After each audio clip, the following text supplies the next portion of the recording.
I would like to call Dr. John Carlo to the podium for a presentation of our Distinguished Service Award. Dr. Carlo.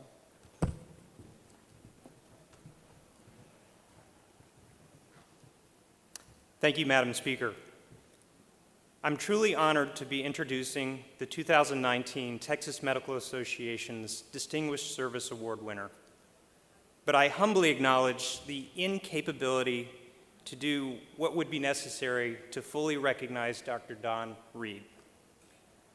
Furthermore, because we know Don, so many of us do, as a mentor, a leader, physician colleague, as past president of TMA, as a Navy veteran and Bronze Star recipient, as a community leader, a friend, a father, a loving husband, that so many should be up with me taking my place, offering the many, many reasons why Don is so deserving of this award.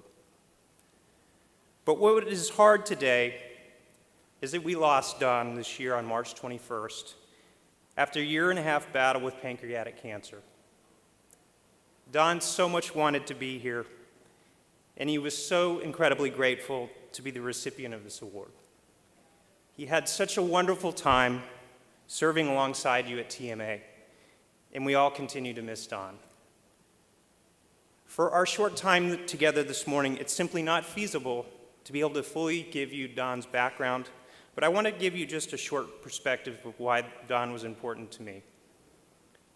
In 2005, Don had a severe West Nile virus infection that, given what we know about severe neuroinvasive disease, his survival was unlikely. But despite the odds, he recovered, requiring an incredible amount of willpower to overcome the tremendous emotional and physical toll.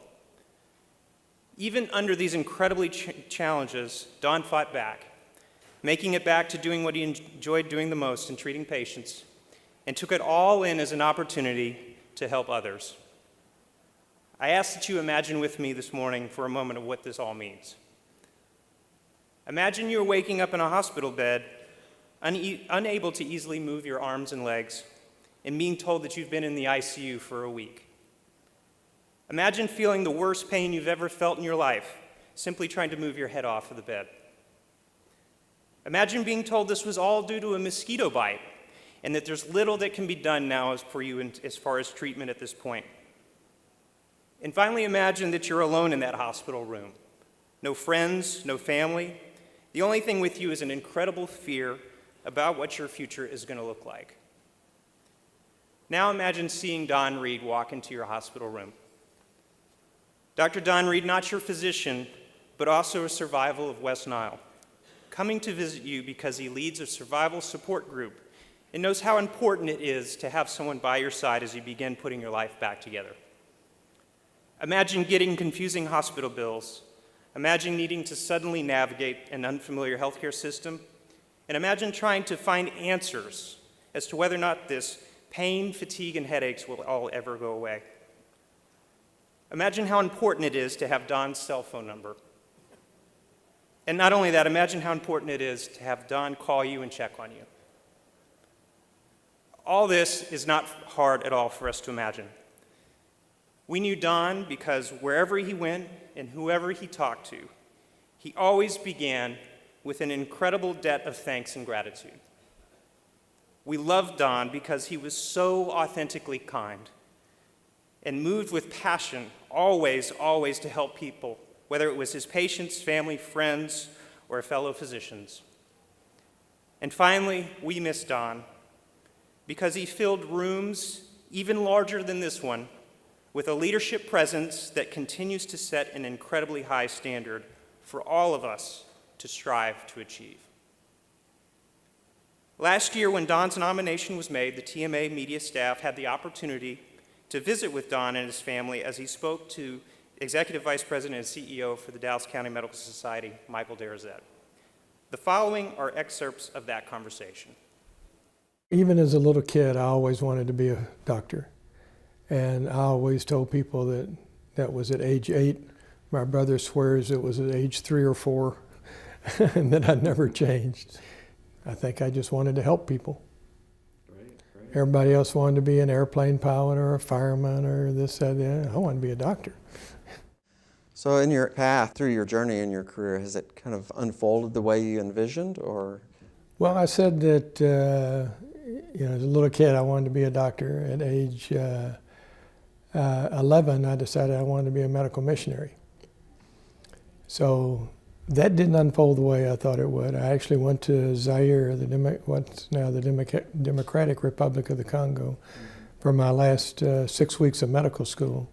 Visited the Presbyterian missions there.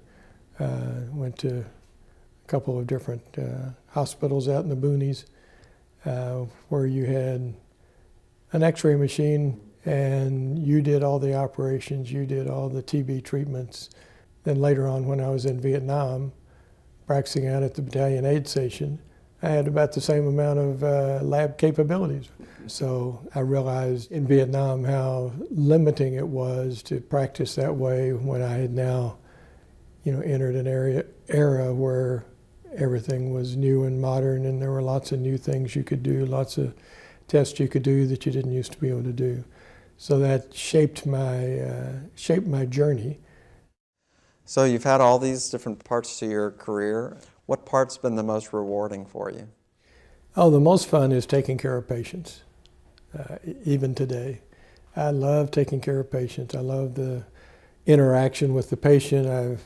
I don't think there are very many things in life that are more rewarding than having a patient come in with a problem and you can make it better.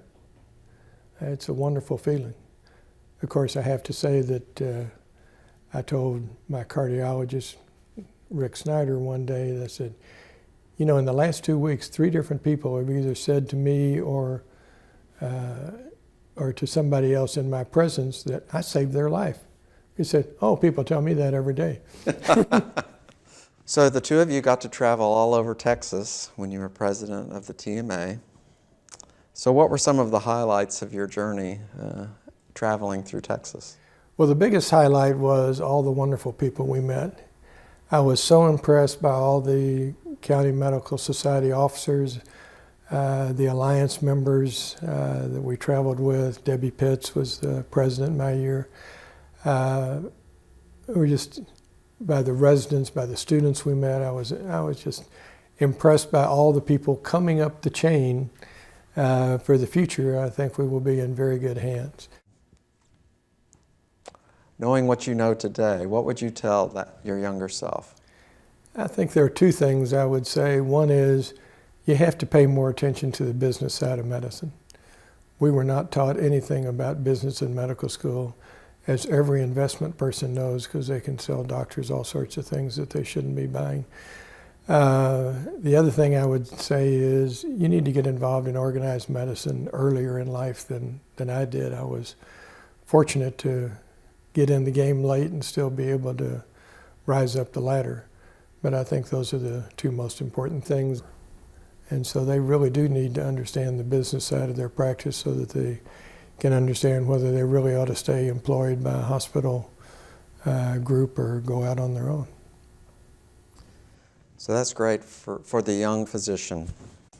So you're a recognized leader in medicine. There are those leaders that are just right there behind you.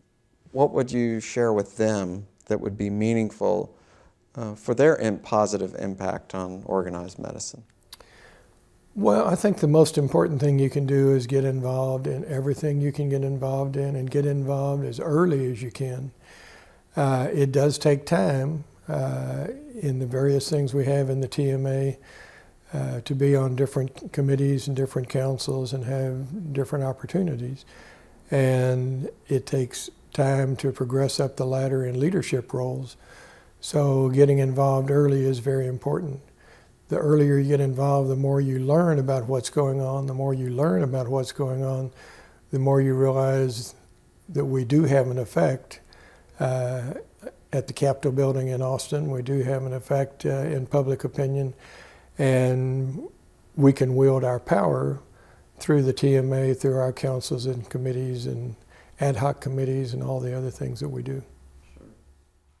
Did you ever see yourself doing all of this, being the president of both Dallas County and TMA? Did you see yourself getting the Distinguished Service Award? Did you think that what you were doing was that meaningful? I didn't have a clue. I never had a personal ambition of being president of the Dallas County Medical Society or president of the TMA. I got recruited to every position I ever held, both in the hospital and at the Medical Society and at the TMA. I still remember Bill Walton coming up and saying, "We want you to run for the TMA Board of Trustees in order to run for president someday." And I said, "Well, sure, I'll do that. I'll run for the board, and maybe I'll get elected to the board. This president thing, who knows how that'll work out. But I'll give it my best shot." What does receiving the TMA Distinguished Service Award mean to you? Well, I must say, after having been TMA president last year, I didn't realize there was any higher honor than being TMA president. Now I realize there is, and I'm very humbled and honored to receive this award.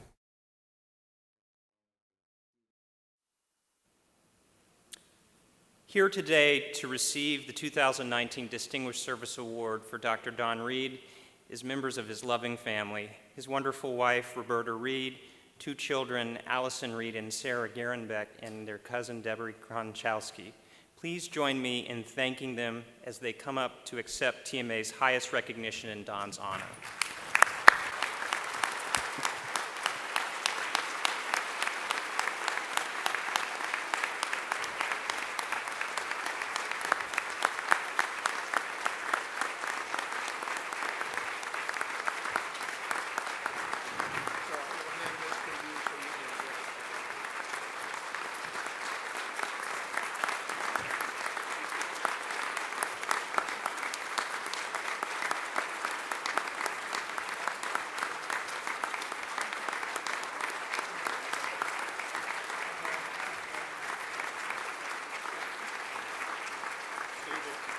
We will give you a bunch on the way out.